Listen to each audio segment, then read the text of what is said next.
नमस्ते बच्चों, कैसे हैं? गुड, बहुत अच्छे। आपने जवाब दिया कि आप बहुत अच्छे हैं। मुझे सुनकर प्रसन्नता हुई।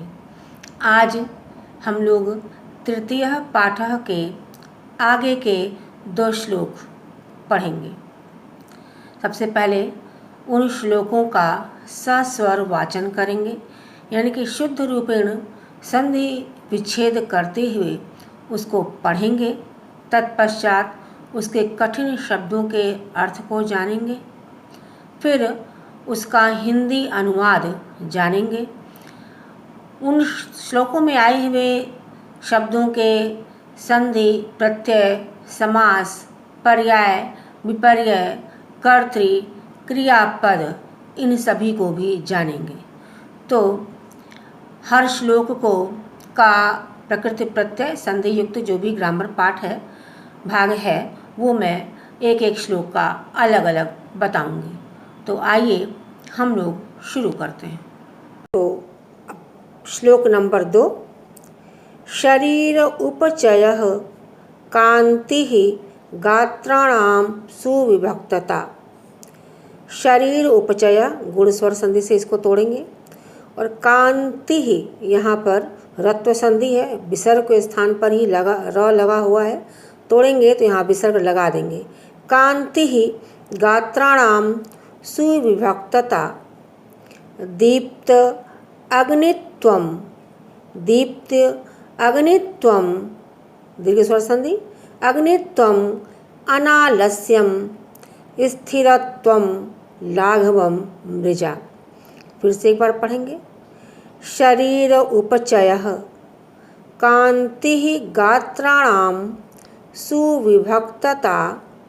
दीप्त अग्नित्वम, त्वम मतलब त्व प्रत्यय लगा हुआ है नपुंसकलिंग में। अनालस्यम, आलस्य का उल्टा अनालस्यम, अनालस्यम स्थिरत्वम, यहाँ भी त्व प्रत्यय। लाघवम मृजा। यह इसका सस्वर शुद्ध पाठ हो गया। अब हम लोग इसका अर्थ, कठिन शब्दों के अर्थ जानते हैं। शरीर मतलब शरीर, तो आप समझ ही रहे। उपचय, उपचय मतलब अभिवृद्धि, बढ़ोतरी, बढ़ना। तो व्यायाम करने से क्या होता है वह इस श्लोक में बताया गया है। तो अभिवृद्धि, उपचय मतलब अभिवृद्धि, बढ़ना। कांति, कांति मतलब चमक, सुंदरता। गात्राणाम मतलब शरीरों की, अंगों की। फिर सुविभक्तता, सुविभक्तता मतलब शारीरिक सुंदरता, सौंदर्य। दीप्त अग्नित्वम, इसका मतलब है जठराग्नि से अग्नि प्रकाशित होना, तात्पर्य भूख लगना। अनालस्यम, अनालस्य मतलब आलस्य का न होना, यानी कि स्फूर्ति होना।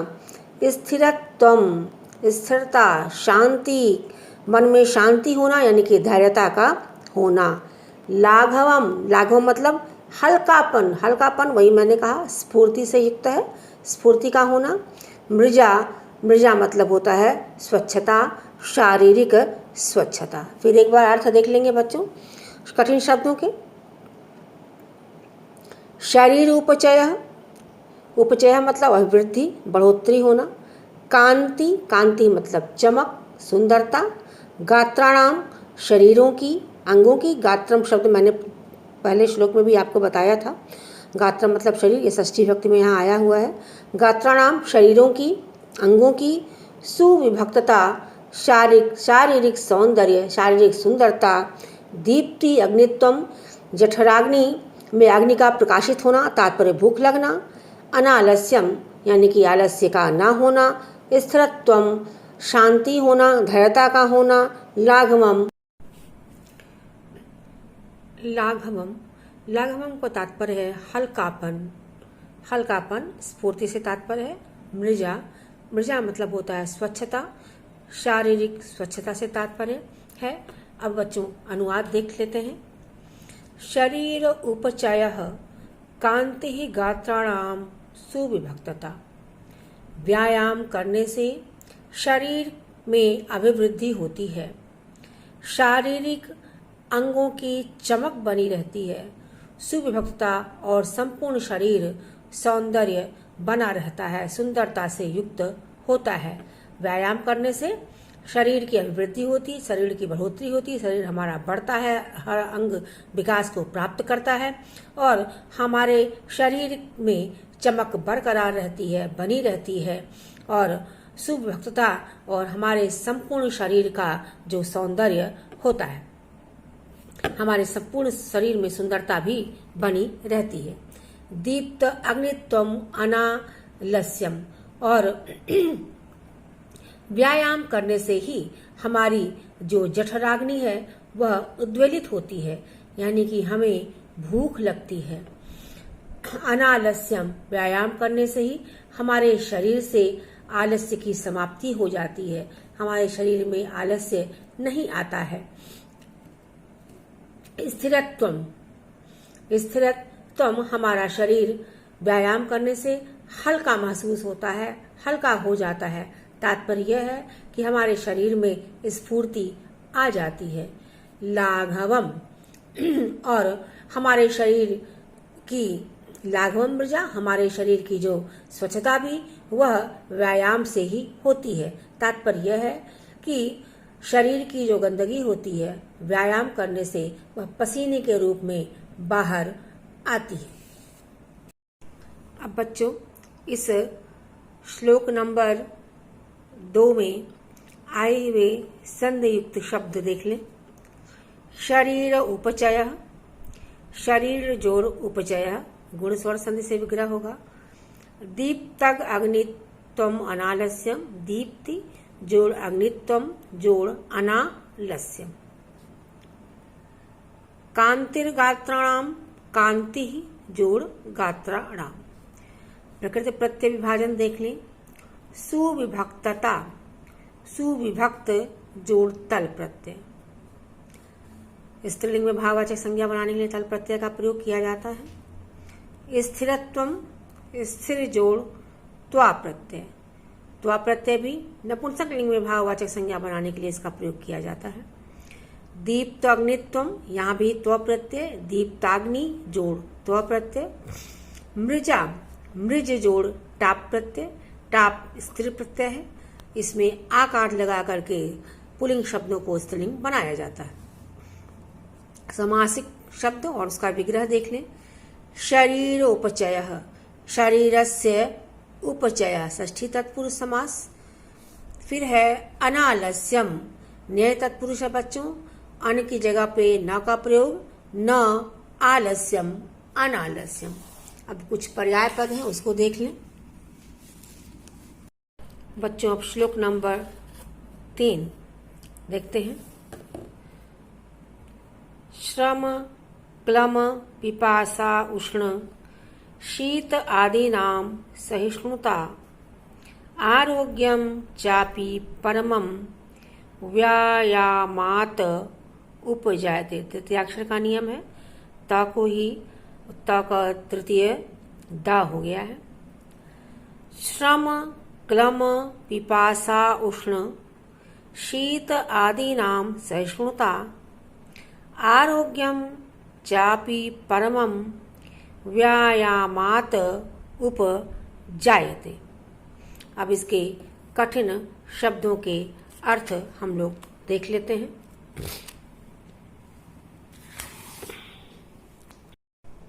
शब्द है श्रम। श्रम का तात्पर्य है परिश्रम, मेहनत। क्लम, क्लम का मतलब है थकान। फिर है पिपासा, पिपासा मतलब प्यास। उष्ण गर्मी। शीत आदि नाम, शीत मतलब जाड़ा, जाड़े आदि का। सहिष्णुता सहनशीलता। आरोग्यम, आरोग्यम स्वास्थ्यप्रद होना, स्वस्थप्रद होना, शरीर का निरोगी होना। फिर है चापी और भी। परमम उत्तम। व्यायामात व्यायाम से। उपजायते यानी कि उत्पन्न होता है। एक बार और देख लें। श्रम मतलब परिश्रम, मेहनत। क्लम मतलब थकान। पिपासा प्यास। उष्ण गर्मी। शीत आदि नाम, जाड़े आदि का, सहिष्णुता, सहनशीलता, आरोग्यम, स्वास्थ्य यानी कि निरोगी शरीर, निरोगी काया, चापी और भी, परमम उत्तम श्रेष्ठ सबसे अच्छा, व्यायामात व्यायाम से, उपजायते उत्पन्न होता है। अनुवाद देख लिया जाए। श्रम क्लम पिपासा उष्ण शीत आदि नाम सहिष्णुता, यानी कि ये श्लोक कह रहा है कि व्यायाम करने से हमें क्या क्या लाभ मिलता है, कि व्यायाम करने से, व्यायाम रूपी परिश्रम करने से या व्यायाम करने से हमें जो कार्य करने की जो क्षमता है उसकी वृद्धि होती है, यानी कि क्षमता का विकास करता है। और क्या होता है? क्लम, क्लम मतलब थकान को भी यह सहने की शक्ति देता है। गर्मी, व्यायाम करने से हमें हमारी शारीरिक क्षमता बढ़ती है, क्षमता का विकास होता है। और क्लम पिपासा उष्ण शीत आदि नाम सहिष्णुता, और यह व्यायाम करने से हमें थकान, गर्मी तथा सर्दी इन सभी को सहने की जो शक्ति है वह मिलती है। आरोग्यम, व्यायाम करने से शरीर हमारा निरोगी होता है। निरोगी शरीर, निरोगी काया हमें मिलती है व्यायाम करने से, अर्थात उत्तम स्वास्थ्य हमें व्यायाम करने से मिलता है।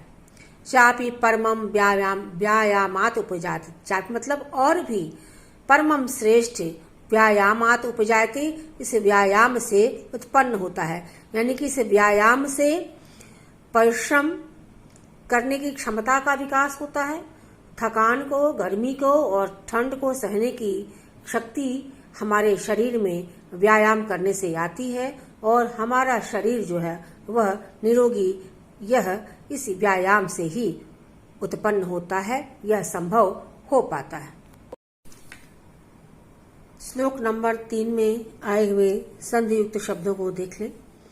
पिपासोष्ण, पिपासा जोड़ उष्ण, चापी च जोड़ अपि, शीतादीनाम शीत जोड़ आदीनाम, व्यायामादुपजायते व्यायामात जोड़ उपजायते। प्रकृति प्रत्यय, सहिष्णुता, सहिष्णु जोड़ तल प्रत्यय।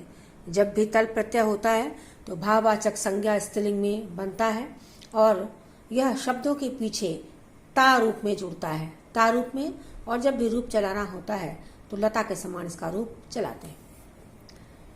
पर्याय पद देखें। आरोग्यम, निरोग्यम, क्लम श्रांतः, सहिष्णुता, सहनशीलता, परमम श्रेष्ठम अथवा उचितम। बच्चों, होमवर्क है। अव्यय पदानि चित्वा वाक्य प्रयोगम च कुर्वन्तु। आप दोनों श्लोक जो आज मैंने आपको पढ़ाए हैं उन दोनों श्लोकों में आप अव्यय का चुनाव करेंगे और अव्यय चुन करके उसका अर्थ लिखेंगे और उसके अर्थ से आप वाक्य प्रयोग करेंगे। ध्यान रहे बच्चों कि जब भी वाक्य प्रयोग करें तो छोटा हो और शुद्ध हो। कर्ता क्रिया का मेल ध्यान से आप देख लें और तब वाक्य निर्माण करें। बच्चों, मैंने आपको आज तृतीय पाठ का तीसरा श्लोक, दूसरा और तीसरा, ये मैंने पढ़ाया। इसके पहले के वीडियो में मैंने आपको पहला श्लोक पढ़ाया था।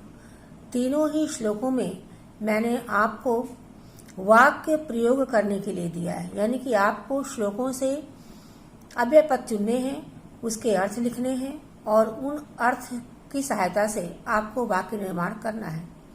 ये मैं इसलिए दे रही हूँ कि आपका जो वाक्य गठन है, वाक्य रचना की का जो प्रक्रिया है वो आपकी सुदृढ़ होगी, क्योंकि आपको वाक्य बनाने के लिए एग्जामिनेशन में आता है और अनुवाद बनाने के लिए भी आता है। तो यह दिमाग में मेरे चल रहा है कि इस ढंग का प्रश्न आपको दूं ताकि एक कार्य के साथ साथ दूसरा कार्य भी बेहतर होता चले। तो बच्चों ध्यान से आप इस कार्य को भी करेंगे, यानी कि वाक्य निर्माण जो है वो बेहतर से बेहतर आप करेंगे।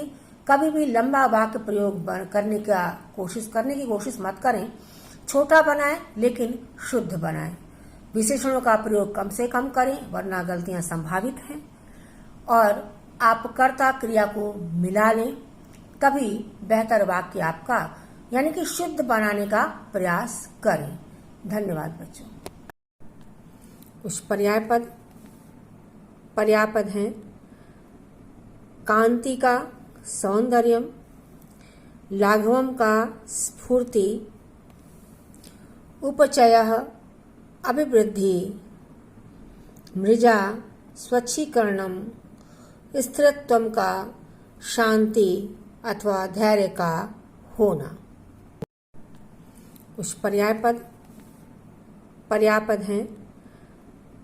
कांति का सौंदर्यम, लाघवम का स्फूर्ति, उपचयः अभिवृद्धि, मृजा स्वच्छीकरणम, स्थिरत्वम का शांति अथवा धैर्य का होना।